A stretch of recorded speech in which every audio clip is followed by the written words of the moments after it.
Railway Harthala colony स्थित power house railway Shri Shiv मंदिर में 28 जनवरी 2025 से 4 फरवरी 2025 तक 7 दिवसीय किया जा रहा है श्रीमद् भागवत कथा का आयोजन राधा किशोरी महिला मंडल के सौजन्य से कथा व्यास श्रद्धा श्री विजय स्वरूप जी महाराज के मुखारविंद से श्रोताओं को लगवाए जा रहे हैं 7 दिवसीय श्रीमद् भागवत कथा का अमृत रसधारा प्रवाह में गोते श्रीमद् भागवत कथा के पंचम दिवस किया गया गोवर्धन पर्वत जी महाराज की कथा का बड़ा ही सुंदर वर्णन रेलवे हरथला कॉलोनी स्थित railway power house Shri Shiv मंदिर में राधा किशोरी महिला मंडल के सौजन्य से 7 दिवसीय श्रीमद् भागवत कथा का आयोजन पंचम दिवस भी जारी रहा। श्रीमद् भागवत कथा के पंचम दिवस कथा व्यास विजय स्वरूप जी महाराज द्वारा गोवर्धन पर्वत जी महाराज की कथा का श्रवण कराया गया। इसी के साथ बकासुर का वध, गोपाष्टमी का महत्व, ब्रह्मा श्री कृष्ण का मिलन, कालिया मदन लीला, रास लीला सहित गोवर्धन पर्वत लीला के भावपूर्ण प्रसंग सुनाए। भगवान कृष्ण की लीलाओं का वर्णन सुनकर श्रोता भाव विभोर हो गए।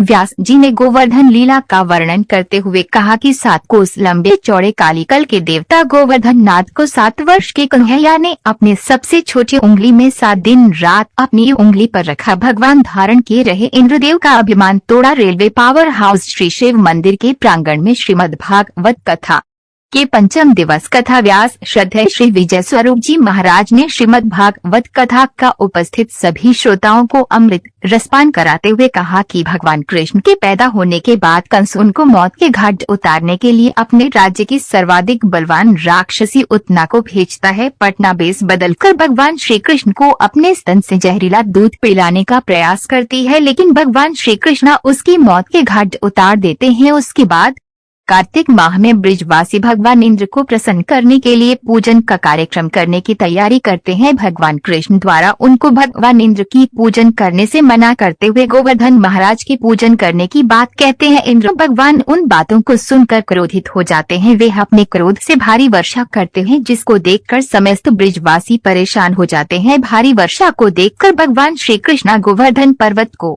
अपनी कनिष्ठा उंगली पर उठाकर पूरे नगर वासियों को पर्वत के नीचे बुला लेते हैं, जिससे हरकर इंद्र 1 सप्ताह के बाद वर्ष को बंद कर देते हैं। जिसके बाद ब्रज में भगवान श्री कृष्ण गोवर्धन महाराज के जयकारे लगने लगते हैं। मौके पर भगवान को 56 भोग लगाया गया। कथा को सफल बनाने के लिए सैकड़ों की संख्या में श्रद्धालु उपस्थित रहे। इस अवसर पर व्यास जी द्वारा राधा रानी सरकार और गिरिराज घरण प्रभु तुम्हारी शरण जैसे भजनों पर गिरिराज घरण की जय घोष के साथ भक्तों ने गिरिराज पर्वत की परिक्रमा लगाई। गोवर्धन जी महाराज के एक से बढ़कर एक सुंदर एवं कर्ण प्रिय भजनों को गाकर वातावरण को और भी अधिक भक्ति में बना दिया। भजनों को सुनकर श्रद्धालु जनवरी अपने आप को भगवान की भक्ति में लीन रखते हुए नृत्य करने से नहीं रोक सके। मंच का महामंत्री था, तो उसका काम है कि वो जाकर के देखे कौन सी गोपी पड़ोसन के घर बैठ के गप्पे लड़ा रही है और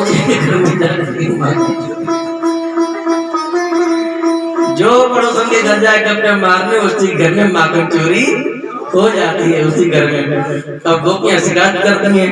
यशोदा मैया कहती है तुम कहती हो मैं पिटाई करती हूँ बेटे को। गोपियां ने कहा अच्छा तो ठीक है पंडित खाएंगे। एक घर में इकट्ठी हो गई, सब एक घर में इकट्ठी हो गई और कमरे में अंदर बैठ गई। माखन रख दिया आंगन में मटका और मंच को आया, देखा बुला ली पूरी पार्टी, आ जाओ कोई नहीं है आज तो छीके पे नहीं है, आज तो यही काम बन जाएगा। भगवान ने कहा पहले देख लो कोई है तो नहीं।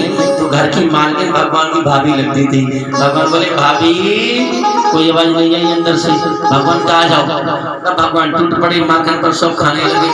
तो भगवान जो माखन खा रहे थे, भगवान का जो उसका गोपी का जो कक्ष कमरा था उधर भगवान की पीठ थी, कमर थी। इधर मुंह करके कार्य दरवाजे की ओर इधर से तो आएगी, लेकिन मनसुखा का मुंह था। भगवान की बड़ी बड़ी आंखों में से हमेशा भी होते हैं। हम ब्रज के परमानेंट राजा हैं, परमानेंट। यहाँ किसी की सरकार नहीं चलती है, ब्रज में केवल हमारी सरकार चलती है। कंस करो निर्वंश मैट दो नाम निशानी रे, इकली घेरी बन में आजा तुम कैसी कैसी धामी रे, कैसी धामी रे, श्याम कैसी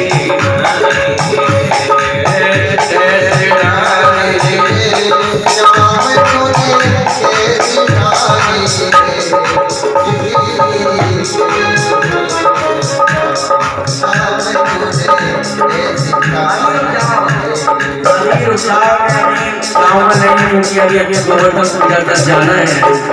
तो इस तरह भगवान ने गोपियों का रास्ता रोका और गोपियां रोज नए नए रास्ते से जाने लगी।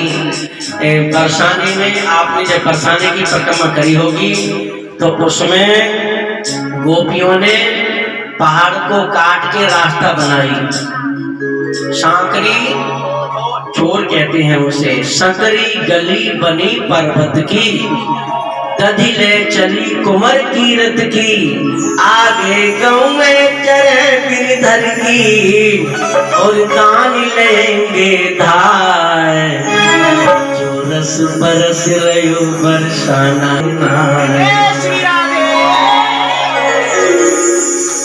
गोपियों ने पहाड़ को काट के रास्ता बनाया, लेकिन भगवान तो सर्वव्यापक है। जैसे ही पहाड़ से आगे निकली गोपियां, भगवान खड़े हैं, तुम्हें जितना माखन लेना है ले लो, हमें तुम जाने दो।